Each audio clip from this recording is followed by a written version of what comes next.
구약성경 요나서 1장 1절로 3절의 말씀을 우리 같이 읽으실 때 살아계신 하나님의 음성으로 들으시기를 바랍니다. 같이 읽겠습니다.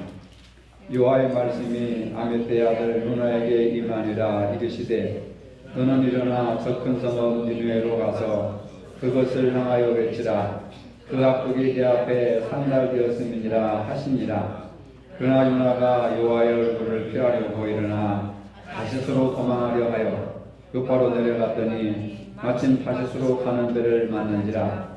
여호와의 얼굴을 피하여 그들과 함께 다시스로 가려고 뱃살을 주고 배에 올랐더라. 아멘. 다른 선지서들과는 달리 요나서는 요나 선지자 자신의 이야기를 기록하고 있습니다. 그 이유는 요나의 삶 자체가 우리에게 하나의 큰 메시지가 되기 때문에 그렇습니다.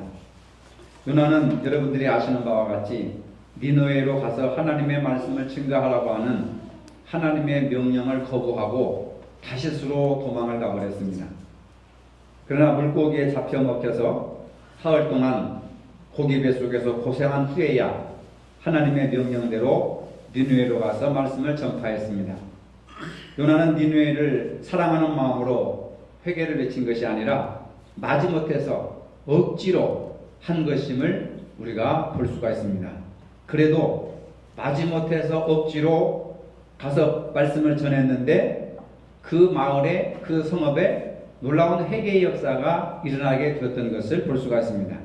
이 아침에는 하나님께서 주신 소명과 인간의 순종의 관계에 대해서 말씀을 드리도록 하겠습니다. 소명이라고 하는 것은 하나님의 부르심이라고 하는 겁니다. 하나님이 요나를 특별히 눈여겨보셔서 그를 부르셨지만은 요나는 불순종했습니다. 많은 사람들이 하나님의 부르심을 대수롭지 않게 여기고 있습니다. 그 이후에는 여러 가지 이유가 있지만은 대체적으로 몇 가지로 나누어 볼 수가 있습니다. 첫째로 두려움 때문입니다. 내가 과연 그 일을 감당할 수 있을까 해서 하나님의 소명을 거부하게 되는 경우가 있는 겁니다. 둘째로는 자기 비하 내지는 포기라고 하는 겁니다. 모세의 경우에서 이런 예를 보게 되는데 출애굽기 3장 4장을 주의 깊게 읽어보면은 모세는 겸손해서 하나님의 소명을 거부하는 것이 아니라 왕궁에서 귀족으로 있을 때도 아무런 일도 못했는데 한낱 목자일 뿐인 내가 어떻게 그 일을 감당할 수 있겠는가 하고 나는 그런 자격이 없다. 자신을 비하시킨다든지 아니면 자체를 포기해버리는 경우가 많이 있습니다. 그렇지 않고서는 하나님의 명령을 4번씩이나 거부할 수가 없는 것입니다. 모세는 이스라엘의 해방을 완전히 포기했기 때문에 하나님의 소명이 귀에 들어오질 않았습니다. 포기는 철저한 하나님의 뜻이 아니라 인간의 생각이라고 하는 겁니다. 그러나 하나님은 감당할 수 없는 일에는 결코 우리를 부르시지 않는다고 하는 사실입니다. 세 번째로는 하나님의 생각과 나의 생각이 다르다고 하는 이유로 우리가 소명을 거부하는 경우가 많습니다. 그래서 우리가 깨달아야 될 것은 나의 결심이 아니라 하나님께서 나를 부르셨다고 하는 이 소명의식이 있어야 하는 겁니다. 제일 중요한 문제가 하나님의 생각과 나의 생각이 다르기 때문에 그런 거예요. 우리가 왜 말씀대로 살지 못합니까? 우리가 왜 기도하는 내용대로 순종하지 못합니까? 하나님의 생각과 내 생각이 다르다는 거예요. 그래서 우리가 불순종하게 되는 것입니다. 나의 생각과 하나님의 뜻이 다르다고 하는 이유로 하나님의 말씀을 거부해서는 안 되는 겁니다. 네 번째로는 하나님의 소명이 내가 미워하는 사람들이나 집단에게 이익이 되므로 거부하게 되는 경우가 있습니다. 바로 요나의 경우죠. 니느웨는 이스라엘의 원수인 아수르의 수도입니다. 아수르 사람들이 장악하기가 이럴 데가 없어서 이스라엘 민족들을 계속해서 잡아 죽이고 괴롭히고 전쟁을 하고 포로로 끌고 가고 아주 요나에게는 이 아수르가 원수 중에 원수입니다. 근데 그 나라에 가서 복음을 전하고 회개시켜서 구원받게 하자니 요나가 도저히 그건 있을 수가 없는 거예요. 아무리 하나님의 말씀이라도 이것은 있을 수가 없는 일입니다. 그래서 느네웨로 가지 않고 다시스로 도망을 가게 된 겁니다. 이러한 이유로 하나님의 말씀에 불순종하게 된 겁니다. 본문 3절에 보니까 요나가 여호와의 얼굴을 피하려고 일어났다 하는 말이 있는데, 이 말은 하나님의 소명을 거부했다고 하는 뜻이에요. 얼마나 배짱이 좋으면 하나님의 말씀에 대놓고 면전에서 거부하고 불순종하겠는가. 두 번째로 소명의 거부 때문에 치를 대가가 있다고 하는 겁니다. 하나님은 요나가 니느웨로 가기를 원하셨습니다. 그러나 요나는 다시스로 가기를 원했습니다. 하나님의 뜻과 요나의 생각이 달랐습니다. 오늘 우리도 마찬가지입니다. 내 생각과 하나님의 뜻이 다를 때가 많이 있습니다. 나는 이렇게 하고 싶고 나는 이 길로 가고 싶은데 하나님은 그 길을 막으시는 것 같고 하나님의 뜻이 아닌 것 같아서 혼동을 일으킬 때가 있고 결국은 에라 모르겠다고 포기하는 경우가 많이 있습니다. 이럴 때 우리는 무엇이 하나님의 뜻인가? 내 뜻도 중요하고 내 계획도 중요하고 내 생각도 중요하지만은 우선적으로 하나님의 뜻을 따라야 하는데 대부분 믿는 사람들이 자신의 뜻을 따르고 있습니다. 예를 들어서 베드로전서 3장 8절에 마지막으로 말하노니, 베드로 사도가 성도들에게 이제 내가 마지막으로 유언한다, 명령한다. 너희가 다 마음을 같이하여 동정하며 형제를 사랑하며 불쌍히 여기며 겸손하며 악을 악으로 욕을 욕으로 갚지 말고 도리어 복을 빌라. 이를 위하여 너희가 부르심을 받았으니 이는 복을 이어받게 하려 하심이라. 베드로가 유언과 같은 말씀을 하고 있음에도 불구하고 오늘 우리들은 여전히 악을 악으로 갚고 욕을 욕으로 갚으며 살고 있다, 그 말입니다. 이것이 바로 하나님께 대한 불순종의 표시라고 하는 거예요. 어떤 형태이든지 간에 하나님의 말씀을 떠난 행동은 불순종이라고 하는 겁니다. 성경을 우리가 지식을 쌓기 위해서 읽는 것이 아니고 성경 퀴즈에 정확한 답변을 하기 위해서 읽는 것이 아니라 그렇게 살기 위해서 우리가 읽어야 되는 거죠. 성경은 교회 안에서 읽는 것이 아니라 세상에서 읽는 거예요. 따라합시다. 성경은 교회에서 읽는 것이 아니라 어디서 읽어야 돼요? 세상에서 읽어야 돼요. 가정에서 읽어야 되고 직장에서 읽어야 되고 사회에서 읽어야 됩니다. 읽어야 된다는 얘기는 뭐예요? 그대로 살아라는 거예요. 그대로 살아라. 성도들이 교회 와서는 천사인데 교회 밖에서는 막이라고 하는 얘기들을 얼마나 많이 듣는지 모릅니다. 그러니까 전도의 길이 막혀버리는 거예요.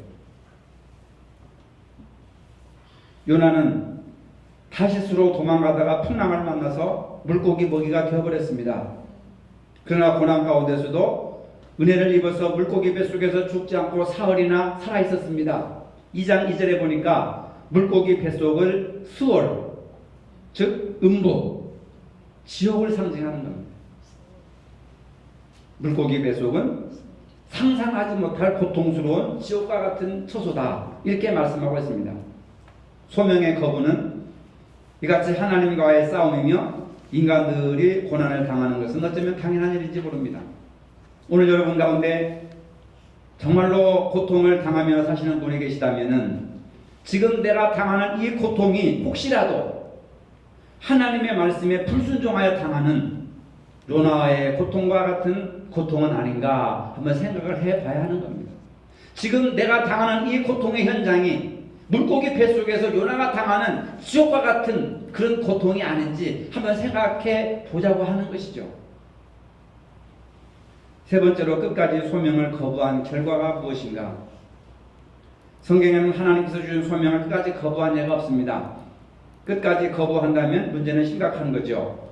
에스겔서 3장과 33장을 보면은 파수꾼이 나팔을 불면 그 소리를 듣고도 회개하지 않는 악인에게 책임이 있으나 나팔을 불지 아니하면 악인도 징벌받고 그 악인의 핏값을 나팔을 불지 않는 자에게도 물으신다, 그렇게 얘기를 하고 있는 거예요. 무슨 얘기인지 아시겠습니까? 내가 전도를 하지 않으면 다른 사람들의 전도를 받지 못하고 멸망에 빠지잖아요. 그 멸망에 빠진 그 사람들에도 책임이 있지만 말씀을 전하지 않은 내게도 책임을 물으신다고 하는 거예요. 여러분들 가족 중에 예수를 믿지 않는 사람이 있다면은 그 사람은 죽어서 지옥에 가지만은 그러나 그 책임을 나에게도 물으신다는 거예요. 내가 전하지 않아서, 내가 강권하지 않아서, 내가 예수 믿게 하지 않아서 내 남편은 구원받지 못하고 내 자식은 구원받지 못하고 멸망을 받는구나. 그 책임을 우리에게도 물으신다고 하는 겁니다. 인간 타락과 죄의 역사가 아담과 하와의 불순종으로부터 시작되었습니다. 성경의 많은 사건들은 다 순종과 불순종이 그 중심의 자리에 잡고 있는 것입니다. 노아 시대의 모든 사람들이 불순종함으로 물에 빠져 죽었지만은 노아는 하나님의 말씀에 순종하여서 구원을 받았다고 하는 것이고 구원을 주도하고 있다고 하는 것입니다. 우리가 순종할 것이냐 불순종할 것이냐. 신명기 보면은 하나님의 말씀에 불순종하고 모세를 대적해서 그 애굽에서 나온 사람들은 전부 다 광야에서 다 죽었습니다. 요수와 갈렙이 지도자가 세워지게 되고 그 다음에 광야 40년 동안 다시 태어난 그 후세들을 데리고 가나안 땅에 들어가기 전에 다시 율법을 가르쳐 준 것이 신명기라고 하는 거예요. 그 신명기 28장 전편에 보면은 순종하는 자와 불순종하는 자를 딱 나누고 있습니다. 순종하는 자는 들어가도 복을 받고 나가도 복을 받고 떡반죽과 의양과 짐승의 새끼와 토지의 소산과 성읍에서도 다 복을 받습니다. 그러나 불순종하는 자는 들어가도 저주받고 나가도 저주받고 들에서도 저주받고 집안에서도 저주받고. 여러분 그 말이 협박이 아니라 하나님의 말씀에 순종하면 만사가 형통하게 되는 것이지만 하나님의 말씀에 불순종하면 만사가 다 어그러진다고 하는 거예요. 신앙생활에서 가장 중요한 것이 순종이냐 불순종이냐. 그 뚜렷한 예가 노아의 예를 통해서 우리가 지금 보고 있는 것입니다. 오늘 우리가 신앙생활을 하는 것도 이 순종과 불순종에 의해서 우리의 신앙이 살아있는 신앙인가 죽어있는 신앙인가를 분명히 알 수가 있는 겁니다. 하나님께서 새롭게 세워주신 언약에 순종하는 것이 바로 예수님을 믿는 믿음으로 의롭게 되는 것입니다. 말씀에 순종하는 것이 믿음이고 그 믿음이 그를 구원한다 그 말입니다. 말씀에 불순종하는 믿음은 죽은 믿음이에요. 그래서 야고보서 같은 경우는 행함이 없는 믿음이 죽은 것이다. 행함이 없는 믿음은 죽은 것이다. 그 행함은 뭐냐? 순종이라고 하는 거예요. 이 세상의 삶에 있어서도 말씀을 순종하고 사는 것이 좀 더 복되고 아름다운 삶임을 여러분들은 믿으시기를 바랍니다. 우리는 무엇이 순종의 삶이고 불순종의 삶인지 이 경계를 분명하게 해야 되는 거예요. 신앙이 없는 사람, 욕심이 많은 사람, 이기주의적인 사람, 원망을 잘하는 사람, 불평불만이 많은 사람, 부정적인 사람, 이런 사람들을 구별해야 하는 것입니다. 이런 말에 귀를 기울이지 말아야 하는 것입니다.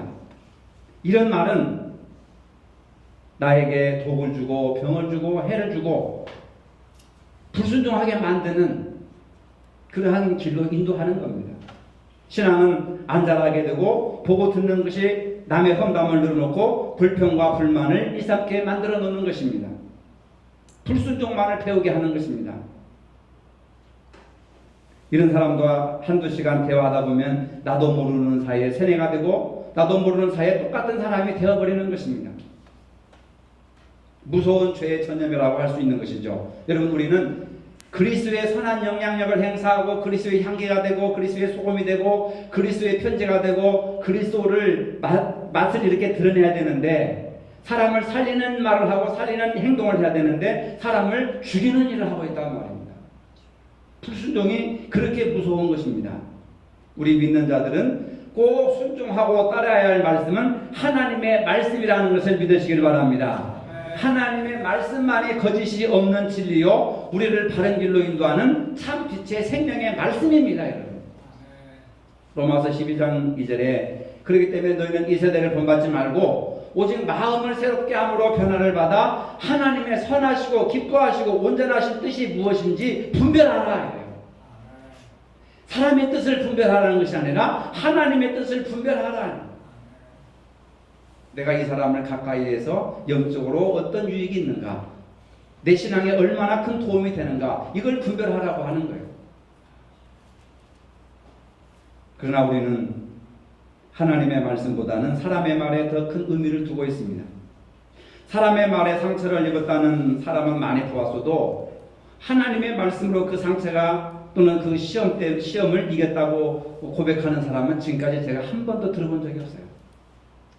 그러니까 우리가 신앙생활을 하면서 하나님의 말씀은 무시해버리고 사람의 말에 따라서 이게 좌우가 되는 거예요. 내 기분도 사람의 말의 기분에 따라서 기분이 좋다가 기분이 떨어지고, 사람의 말 때문에 내가 천국도 가고 지옥도 가고, 하나님의 말씀이 전혀 영향력을 행사하지 못하는 거예요. 우리 믿는 자들에게. 여러분, 이제는 사람의 말의 기준이 아니라 하나님의 말씀을 기준으로 삼으시기를 바랍니다. 이러한 상황에서 목사님이 이런 설교를 하셨다. 그럼 나는 그런 말씀을 붙들고 나는 간다. 이게 믿음을 지키는 거죠. 왜 사람의 말에 그렇게 큰 영향을 받고 그렇게 큰 반응을 보입니까? 사람이 인간을 구원합니까? 아니에요. 하나님의 말씀이에요.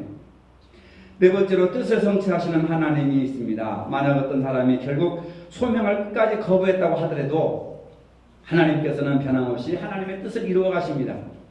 요나가 끝까지 니느웨 전도를 거부했더라면은 하나님은 요나 외에 다른 사람을 통해서 그 백성들을 회개시켰을 것입니다. 그러나 요나에게는 그 책임을 물으실 거라고 하는 겁니다. 따라서 우리는 소명에 충실한 삶을 살아야 하는 겁니다. 특히 교회의 직분을 받은 저와 여러분들은 자기 성격과 특성에 맞지 않는다고 할지라도 주어진 일에 충성을 해야 되는 겁니다. 신앙생활을 제대로 하고 있는가, 그렇지 않는가 기준을 제시를 해보면은, 첫째, 전도. 내가 전도하고 있는가? 두 번째, 구제. 내가 가난한 사람들에게 주머니를 털어서 먹을 것을 주고 마실 것을 주고 옷을 사다 주고 물 한 모금이라도 마시게 하고 있는가? 구제. 세 번째, 예배. 내가 정말로 예배를 제대로 잘 드리고 있는가? 신령과 진정으로 예배를 드리라고 하는데 신령과 진정으로 내가 예배를 드리고 있는가? 네 번째, 봉사하고 있는가? 이 모든 것을 내가 사랑으로 하고 있느냐? 이것이 신앙생활을 제대로 하고 있는가 아닌가에 판단할 수 있는 기준이란 말이에요, 여러분. 따라합시다. 전도, 구제, 예배. 그 다음에 네 번째 뭐예요? 봉사. 서비스, 섬김.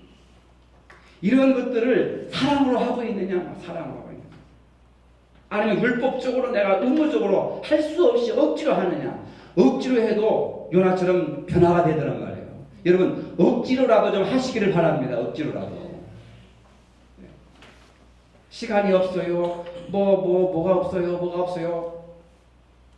나중에 하나님 부르실 때 하나님 저는 애 키워놓고 가야 됩니다. 남편 뒷바라지 해야 됩니다. 자식들 성공하고 결혼시켜놓고 내가 갈랍니다. 할 수 있어요?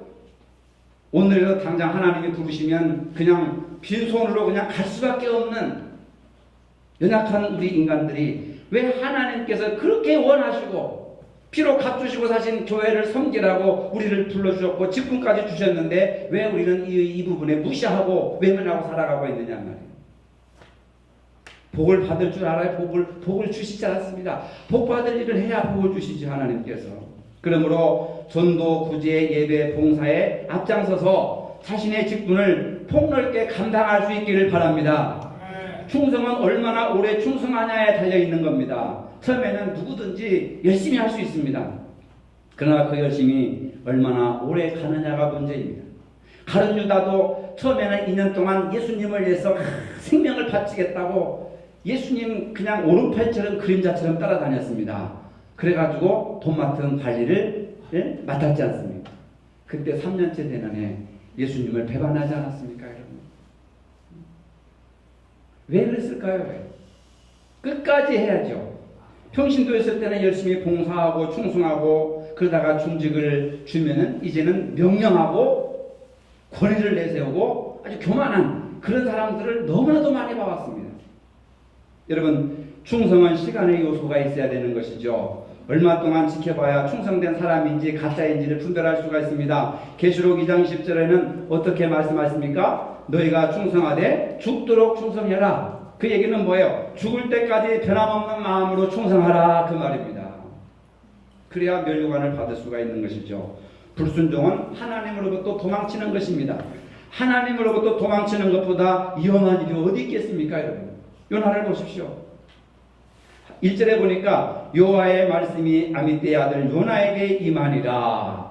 하나님의 말씀이 설교를 통해서 여러분들의 깨달음을 통해서 또 여러분 스스로 성경 공부를 통해서 읽음을 통해서 하나님의 말씀이 여러분들에게 주어진 거예요. 아시겠습니까? 성경을 통해서 여러분들에게 하나님의 말씀이 주어졌다니까요. 근데 3절에 보세요. 그러나 따라봅시다. 그러나 내 입장이 다르다 그 말이에요. 하나님이 말씀하셨어도 그러나 내 입장은 다르다. 여러분 하나님 앞에 그러나라고 하는 접속사를 써야 돼요? 안 써야 돼요? 써야 돼요? 안 써야 돼요? 모르시나 봐. 써야 돼요? 안 써야 돼요? 안 써야 돼요.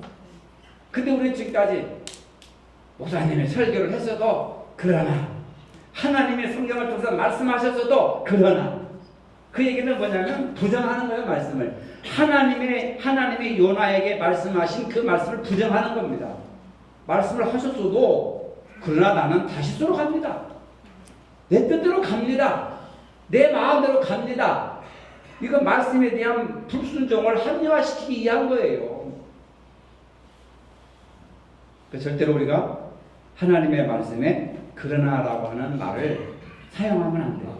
그게 불순종의 대표적인 요소예요. 그러나 요나가 여호와의 얼굴을 피하려고 하나님의 말씀을 거부하고 불순종하려고 다시스로 도망하려 하여 요바로 내려갔더니 내려가는 신앙. 여러분 신앙은 올라가야 돼요? 내려가야 돼요? 올라가야 되잖아요. 독수리가 날개치며 올라간 것 같이 작년보다 금년, 금년보다 내년 올라가야 되잖아요. 근데 요나의 신앙은 내려가는 겁니다. 왜 그래요? 하나님을 피해서 도망가는 사람들은 신앙이 다운되는 거예요. 천국에서 멀어지는 거예요. 축복에서 멀어지는 거예요.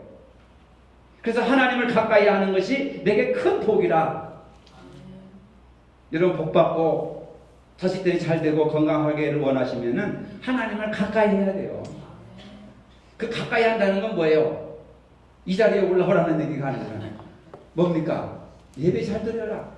말씀에 순종해라. 하나님의 뜻에 순종해라. 그 말씀 아닙니까? 근데 요나는 하나님의 얼굴을 피하는 거예요.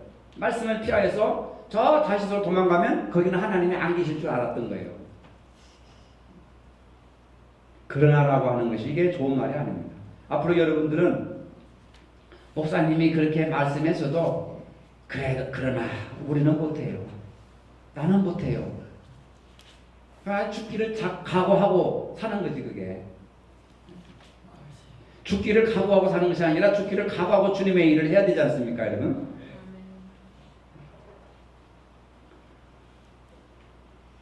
우리가 살아가면서 경험하는 많은 어려움들이 있습니다. 때로 모든 것을 내려놓고 도망가고 싶을 때도 있습니다. 그 마음을 부정하는 것은 아니에요. 순종하기를 포기하고 무시하고 싶은 그런 불편한 말씀도 있습니다. 누군가와 불편한 관계 때문에 교회에 나오기가 꺼려지고 하나님께 예배드리기가 힘이 불편스러울 때도 있습니다. 때로 너무 피곤하고 지치고 힘들고 자식들은 변화될 기미가 없고 남편들은 변화될 기미가 없고 경제적으로 나을 희망도 없는 상황 속에서 그냥 이것도 때려주고 저것도 때려주고 그냥 힘들고 마냥 주저앉고 싶을 때도 있습니다. 때로는 죽고 싶을 때도 있습니다. 니느웨의 백성들이 미워서 하나님을 멀리하고 도망치는 요나처럼 혹시 여러분은 누군가로 인해서 지금 하나님을 멀리 두고 계시지 않습니까? 또 어떠한 일로 인해서 하나님으로부터 도망가려고 하지 않습니까? 아니면 혹시 도망 중에 계시는 분이 계시지 않습니까? 그분의 뜻을 거스르고 있는 것은 아닙니까? 그러지 마십시오. 돌아오시기를 바랍니다. 하나님은 여러분들을 통해 뜻을 이루시기를 원하십니다. 여러분을 통해서 영광을 받으시기를 원하십니다. 그러니 말씀에 순종하시기 바랍니다. 반응하시기 바랍니다. 그러나라고 하는 말을 쓰지 마세요. 그럼에도 불구하고 순종하겠습니다. 결과를 예측할 수 없다 하더라도 하나님을 신뢰하는 그런 믿음을 보여주시기를 바랍니다. 그럴 때 여러분들의 인생이 축복된 인생으로 바뀌는 거예요. 자식을 매로 다스릴 수 있습니까? 주먹으로 다스릴 수 있습니까? 고등학교 2학년 되니까 아들하고 팔씨름 해가지고 내가 졌습니다. 고등학교 2학년 되니까 자식을 힘으로 이길 수가 없더라고. 자식을 힘으로 이길 수 있습니까? 매로 다스릴 수 있습니까? 안 되는 거예요. 하나님 앞에 기도해야 됩니다. 부모된 우리들이 본을 보이고 덕이 되는 삶을 살아야 됩니다. 내가 순종하는 삶을 보여줘야 자식들도 순종하는 믿음을 갖게 되는 겁니다. 여러분. 요나의 문제와 오늘 우리의 문제가 바로 이것입니다. 요나라고 하는 이름이 비둘기라고 하는 뜻입니다. 얼마나 아름다운 이름이에요. 얼마나 유약하고 순수한 이름입니까?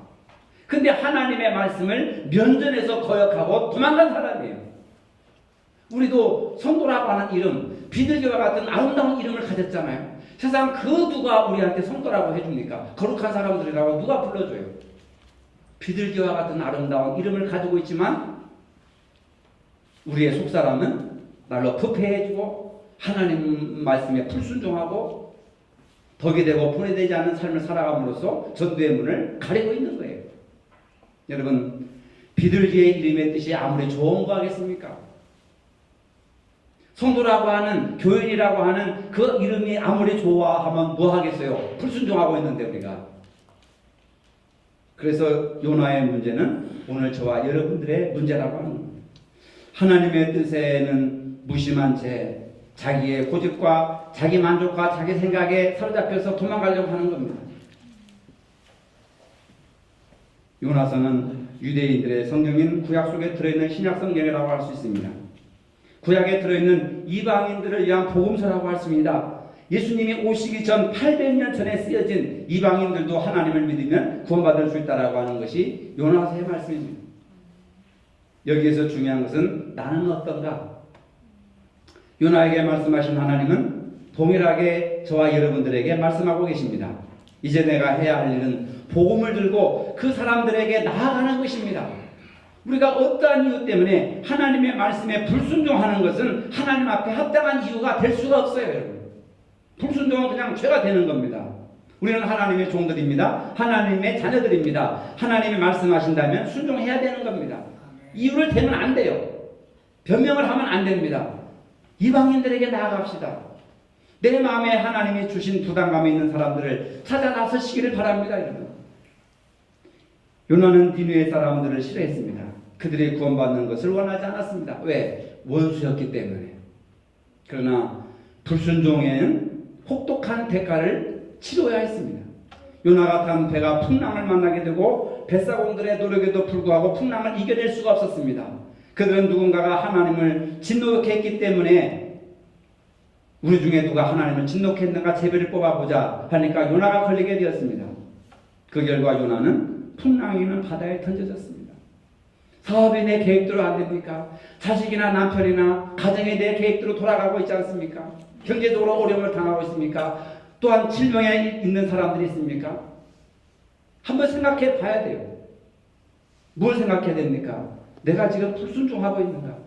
내가 혹시 불순종 가운데 기도하고 있지는 않는가? 내가 지금 불순종 가운데 교회를 다니고 있지 않는가? 그럼 빨리 마음을 돌이켜서 순종하는 것으로 바뀌면 축복이 이루어진다 그 말입니다. 하나님은 그래도 사랑이 많으셔서 요나를 물속에 빠져 죽게 할 것이 아니라 물고기를 예비하시는 하나님이에요. 나중에 보겠지만 거기서 철저한 회개를 합니다. 엄청난 물고기 뱃속에 들어가서 지옥의 고통을 철저하게 경험하게 하시는 것입니다. 사람들은 하나님의 뜻을 알면서도 하나님의 뜻을 저버리고 자신이 원하는 일을 행할 때가 많이 있습니다. 그 길이 아님을 알면서도 돌이키지 못하고 악의 길로 가고 있는 것입니다. 여러 가지 핑계를 댑니다. 누구 때문에, 무엇 때문에, 환경 때문에, 사람 때문에, 체면 때문에, 자존심 때문에, 시간 때문에, 직장 때문에, 남편 때문에, 자식 때문에. 아무리 우리가 핑계를 댄다 해도 하나님의 뜻은 분명한 것입니다. 순종하는 자는 복을 받고 불순종하는 자는 멸망을 받을 것입니다. 왜냐하면 믿음은 순종을 통해 완성되기 때문에 그렇습니다. 거룩하신 하나님, 요나에게 니느웨로 가서 말씀을 전하라고 하셨는데 요나의 생각은 달라서 다시스로 도망을 갔습니다. 오늘 우리의 생각과 하나님의 생각이 다르다고 다시스로 가고 있다고 한다면 이제 돌이켜 하나님의 뜻을 순종하는 그러한 삶을 살아갈 수 있도록 오늘 이 아침에 우리에게 깨달음을 허락하여 주시옵소서. 결단할 수 있도록 도와주시옵소서. 성령께서 우리의 심령을 새롭게 하여 주셔서 이제는 방향을 돌이켜서 말씀에 순종함으로 아멘으로 화답하는 삶을 살아감으로 축복받는 저희 모두가 되게 하여 주시옵소서. 예수님의 이름으로 기도합니다. 아멘. 이제는 우리 주 예수 그리스도의 은혜와 하나님 아버지의 사랑과 성령의 교통하심이 이제로부터 함께 하시기를 축원하옵나이다. 아멘.